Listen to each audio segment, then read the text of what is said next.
6 days into war, and Iran has now done what many feared: crossed the hypersonic threshold.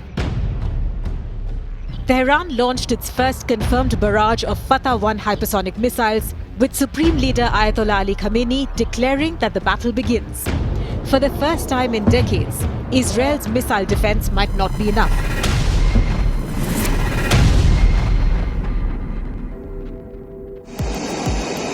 The Fatah-1 is fast and brutal. A solid-fuel, precision-guided missile with a range of 1,400 kilometers. It hits Mach 13 to 15 in its terminal phase, nearly 18,000 kilometers per hour. Unlike traditional ballistic missiles, it doesn't fall back to Earth. It maneuvers and changes direction mid-flight. According to the IRGC, the missile successfully breached multiple Israeli defense layers in the 11th wave of Operation True Promise. Its nickname in Tehran is the Israel Striker.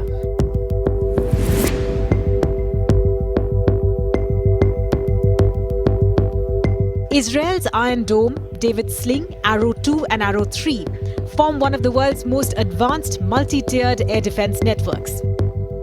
They've stopped thousands of rockets from Hamas, Hezbollah, even previous Iranian salvos. But hypersonic weapons change the game.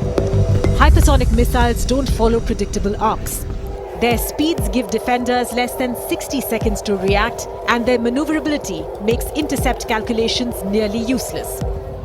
But Israel doesn't have those interceptors, and neither does anybody else. It is operational.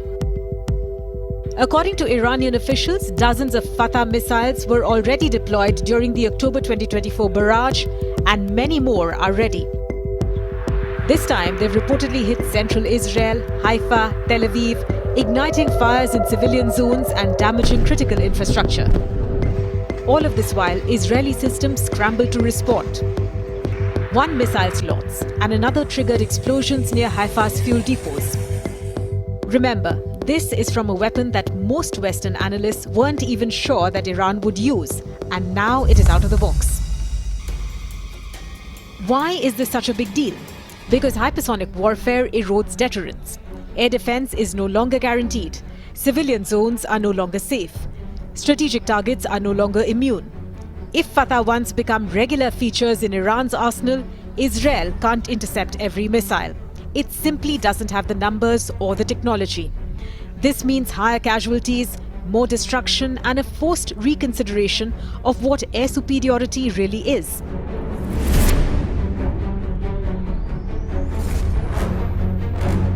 Israel isn't sitting idle. Mossad has sabotaged Iranian radar. Israeli jets have bombed missile factories in Karaj and struck centrifuge facilities near Tehran.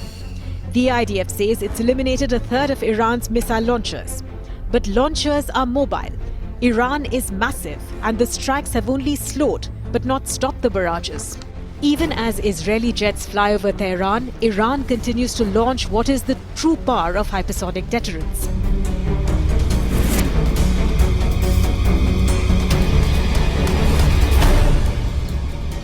Even America's THAAD system, deployed in Israel last year, can't reliably intercept hypersonic missiles. Neither can the Aegis destroyers patrolling the Mediterranean. Because even the most advanced current interceptors were built for predictable arcs, not intelligent maneuvers at Mach 15.